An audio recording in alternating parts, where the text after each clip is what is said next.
My name is Tyler Flatland, Tyler Flatland.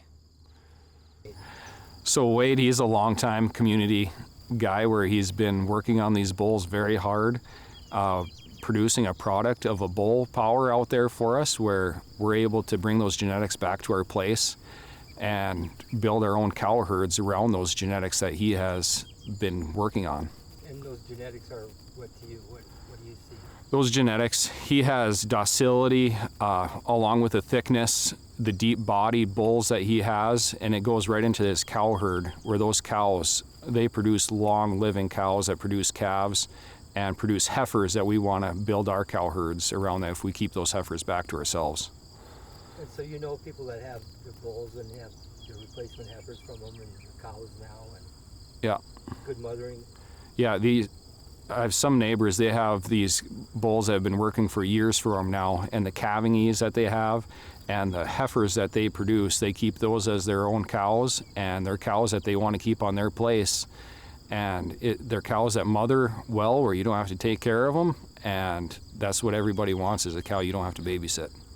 What about time when it comes, do you tag your calf? I tag, and yeah, I tag all my calves right away, and I've heard that these mother cows, they'll let you take care of their baby calf, and that goes right to the docility. And you walk around his bulls before you go to the auction, they come sniff your hand, and they're all very easygoing bulls. They really are. Yeah. So how did the auction go? What was it like? The auction, it's right down at his ranch where he has a beautiful facility and well auctioneer, and they bring them right through the place, and they have them right outside the sale barn door where you can go walk around the bulls. And it's a nice auction. It's easy going where you can understand things and know what you're buying, and when they're delivered, they're exactly what they were when they were at the sale. How long did it take before delivery? He delivered them. His communication is unmatched. He calls all the time. If you ever have any problem, he'll answer the phone, and he's always checking up on the bulls beforehand, mid-season, and after the season, make sure the bulls did what they were supposed to. And if there's any problems, Wade, he's right there to back his bulls every time. Everybody says the same thing. Yeah. He comes, he's always calling and just making sure the bulls did what they were supposed to, which is nice. You know, if you do have a problem, Wade, he's right there to help out. Yeah. What else did we talk about before? I can't I remember. think that's the main stuff, I think, right there. Yeah. Your first impression, I guess, of the bulls. My first impression of the bulls, they're thick, they're docile, they're beautiful animals, and the evenness where it's hard to pick which bull you actually want to buy at the auction because they're so even. My name's Tim Todd. Along with my wife, Chris, I own and operate the Green Mountain Angus Ranch. Been out of Montana since 1981. I first met Wade Wilson in around 20 years ago, around 2005, I'm going to guess. They stopped by the place at Rygate, and we had a real nice visit, and been good friends ever since. Tell me about, you buy private treaty or you go to the auction? We used to go to the auction, yeah. When we, How's that run? How do you see that? you know, Wade just started his sale like 3 years ago. He was selling private treaty up until then, and I think it was a really good move for him to start having a bull sale at the ranch. They've done things right. They've got a beautiful facility, and he's really done things right. So, He's put a lot into that place, hasn't he? yes, he really has. Yeah, I'm really impressed with what they've done there. Don't see that very often. I mean, you can calve indoors, I think. Yeah, if I was a cow, I'd like to live at Wilson Angus. I think they get the best of the best care. So, What do you see in their cattle? you know, we've been involved with their program for the last probably 15 years. We participate in a couple high-end female sales, Ladies of the Beartooth sale, this Deadwood Gold sale that we started 2 or 3 years ago. Cecil and Wade have bought some of our very, very high-end females to put in their program the last few years. The one thing that they really concentrate on, they like big, thick, meaty type cattle. Got to have really good disposition. They really watch their feet and legs right now, which is, I think, very important in the breed right now. Is the foot structure of these cattle. I know Wade really pays a lot of attention to that. If you've ever been around their cattle, disposition is extremely important to them. You go to the bull sale, you walk through the pens and walk through the cattle. You just got to push them out of the way, which is it's really nice to have cattle like that. To work with cattle like that. So, How long does it take to get that into your cattle? I know some people have some herds that aren't that way. yeah, no, dispositions are very hereditary trait.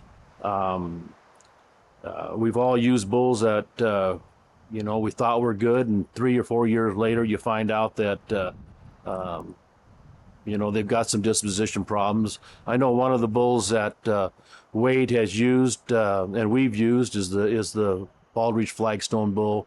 The bull is I think the best bull in the breed as far as disposition. I know Wade has used him real heavy, as we have too. The bull brings quite a few things to the table.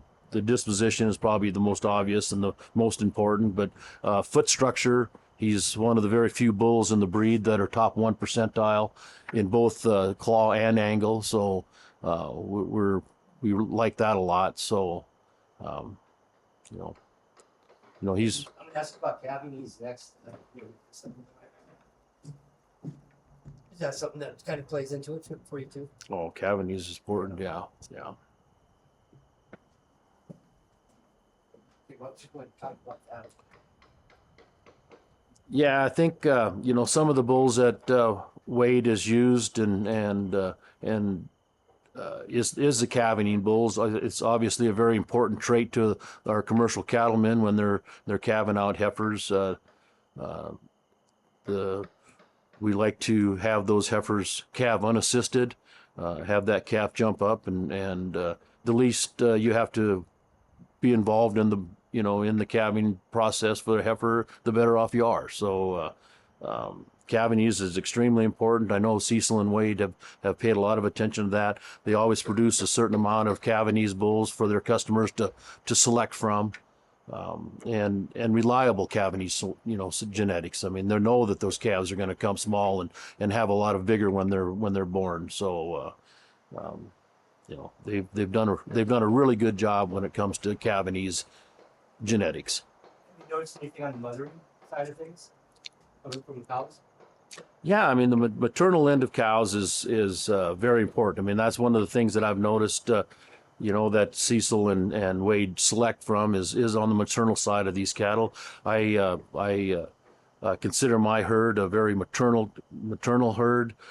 We try to produce cows that are going to go out and work in in our kind of environment, and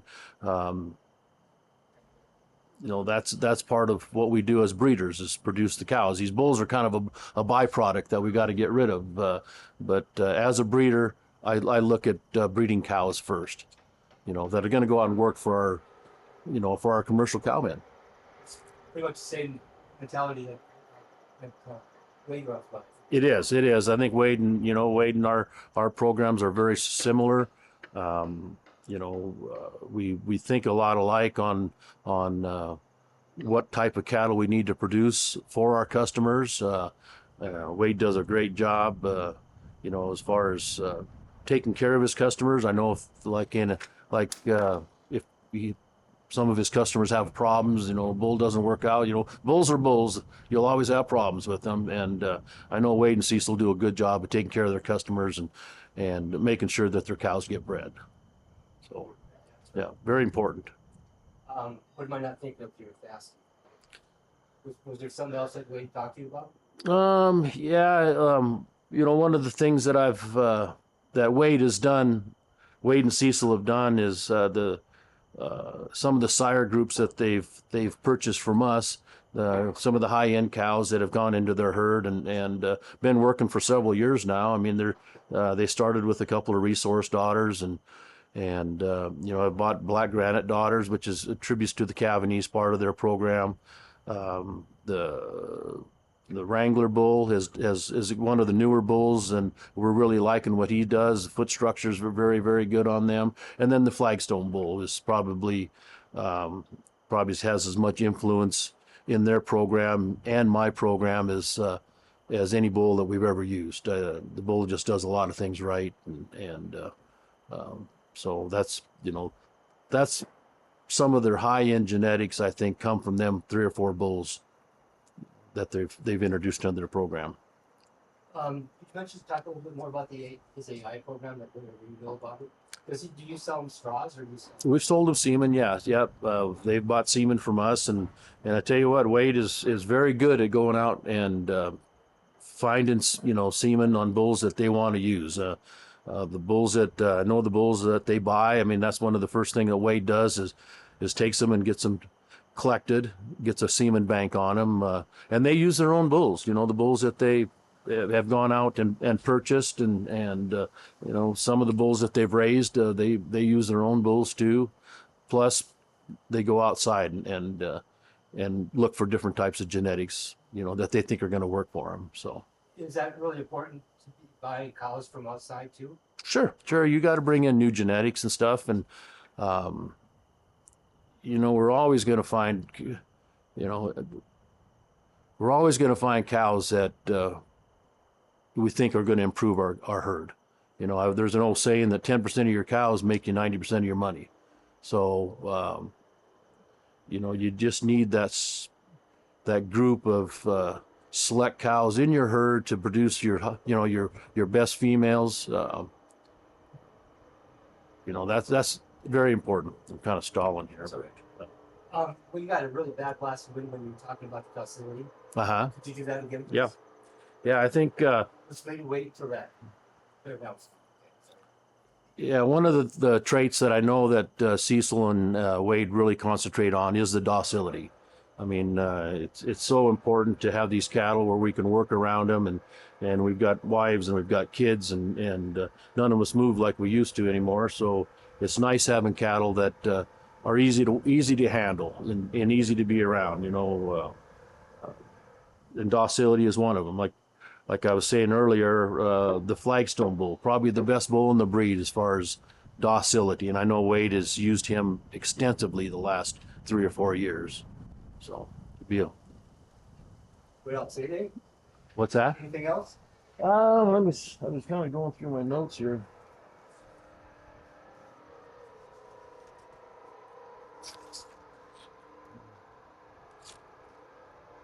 Not really. I just. So make sure we cover ourselves. Yeah.